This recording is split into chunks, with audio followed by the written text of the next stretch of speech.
دشت صبح قدرمن لیدونکو ستړي مشه د دې مهال د مهمو خبرونو ټولګې ته ښه راغلاست. په سر کې د مهمو خبرونو سرټي. د افغانستان د خلکو د وضعیت په تړاو د واشنګټن پوسټ راپور افغان نارینه د ښځو پر وړاندې د طالبانو محدودیتونو ته پر چوپتیا پښیمانه دي. د طالبانو د محدودیتونو دوام دغې ډلې په خوست کې نایانو ته امر کړی چې د خلکو ګیرې دې نه لنډوي. په لغمان کې د ترافیکي پیښې له کبله 2 کسانو ژوند بایللی دی. او زیلنسکي د جګړې بریا له طرحې سره امریکا ته رسېدلی دی. اوس هم بشپړ خبرونه. یو شمېر نارینه‌و د طالبانو تر واک لاندې افغانستان کې واشنګټن پوسټ ورځپاڼې ته ویلي چې د دغې ډلې پر وړاندې د ښځو حقونو په نه ملاتړ پښیمانه دي. د ورځپاڼې د یکشنبې ورځ په یو راپور کې لیکلي چې د طالبانو د امر بالمعروف او نهي عن المنکر د نوي قانون په توشیح سره د ښځو ترڅنګ نارینه‌و ته هم د ژوند شرایط ستونزمن شوي دي. د دغه راپور پر بنسټ د طالبانو د امر بالمعروف او نهي عن المنکر نوي قانون نارینه اډ کړي څوک ګیره ونه خري او د غیر مسلمانانو تقلید ونه کړي. د کابل ښار یو اوسیدونکی چې نه غواړي هویت یې په ډاګه شي ویلي که نارینه‌و خپل غږ پورته کړی وی ښایي چې له یو ښه وضعیت سره مخ شوي وی. اوس ټول ګیرې پرېږدي ځکه چې موږ نه غواړو سپکاوی او تحقیر مو وشي.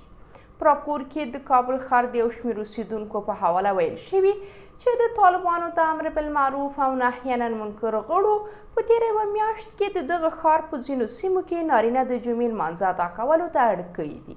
ورته مهال دولتي کارکوونکي هم ویره لري چې ښایي دوی له ګیرې لنډولو له کبله د دندې څخه ګوښه شي. د دغه راپور له مخې طالبانو له محرم پرته د ښځو د لیږدولو او موسیقۍ غږولو له کبله ټکسي چلوونکي هم نیولي دي. په کابل کې یو 30 کلن موټر چلوونکي ویلي چې د طالبانو د امر بالمعروف او نهي عن المنکر قانون له توشیح وروسته یې عاید 80% کم شوی دی. دې سره جوخت د هیواد د ختیځې سیمې اوسیدونکي چې نوم یې په راپور کې نه دی یاد شوی ویلي چې د شریعت د پلي کولو لپاره له جبره کار اخیستل د منلو وړ نه دی. د خوست سیمه ییزې سرچینې وایي چې د طالبانو امر بالمعروف او نهي عن المنکر غړو یو ځل بیا په دغه ولایت کې نایانو ته امر کړی چې د خلکو د ګیرو له لنډولو ډډه وکړي.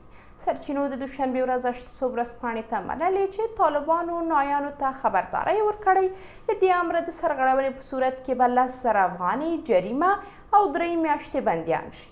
طالبانو همداراز ټینګار کړی چې له دغه امره د سرغړونکو د جریمې سربیره د هغوی سلمانۍ به د 3 ورځو لپاره وتړل شي.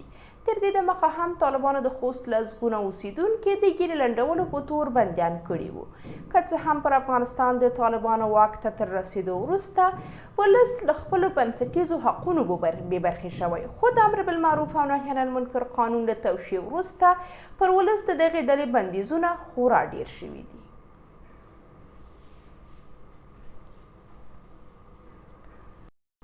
سرچینې وایي چې د کابل جلال آباد پر لویه لاره لغمان ته څیرمه د بکسي او مرسیډس موټرو د ټکر په ترڅ کې 7 کسانو ژوند بایللی او 23 نور ټپیان شوي دي. د سرچینې په وینا دا پیښه د یکشنبې ورځ له غرمې وروسته د دغه ولایت د قرغۍ ولسوالۍ په کاکت سیمه کې رامنځته شوې ده.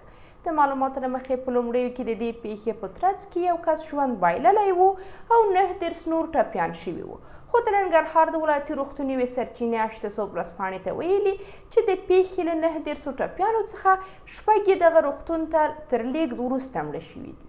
د دې پیښې د قربانیانو هویت تر اوسه نه دی په ډاګه شوی.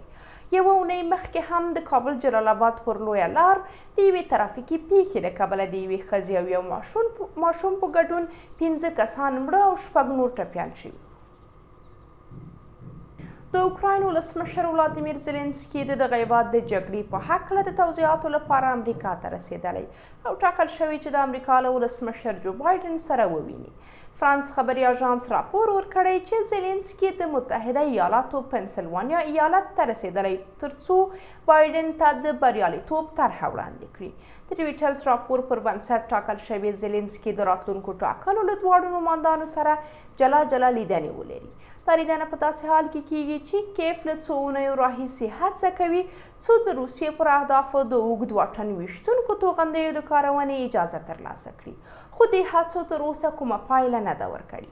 د اوکراین ولسمشر د خپل سفر په لومړۍ ورځ د 155 ملي متري توپ د مرمۍ له کارخونې څخه لیدنه کړې ده. زیلنسکي زیاته کړې چې هغه له روسیې سره عادلانه سوله غواړي. د اوکراین ولسمشر یادونه کړې چې بایډن لومړنی بهرنی مشر دی څو دا طرحه په بشپړ ډول ویني او په وینا یې د دوی له نورو شریکانو سره به هم شریکه شي. د یادونې ده چې هریس د نوامبر ټاکنو د بریا په صورت کې د اوکراین جګړې لپاره د بایډن پر ستراتیژۍ ټینګار کوي، په داسې حال کې چې ټرمپ تل پر دې ستراتیژۍ نیوکې کړې دي. زیلنسکي همداراز ویلي چې دی پلان لري څو روسیې ته د نوامبر په میاشت کې د سولې دویمې نړیوالې غونډې بلنه ورکړي. مسکو بیا ویلي چې تر هغو به په دې غونډه کې ګډون ونه کړي تر څو 4 سیمې ورته ونه وي سپارل شوي. د بایډن او د زیلنسکي لیدنه داسې مهال کیږي چې کیف او مسکو پر یو بل د بریدونو زیاتوالي په لټه کې دي. قدرمنو لیدونکو، دا د دې مهال مهم خبرونه له ملتیا مو مننه.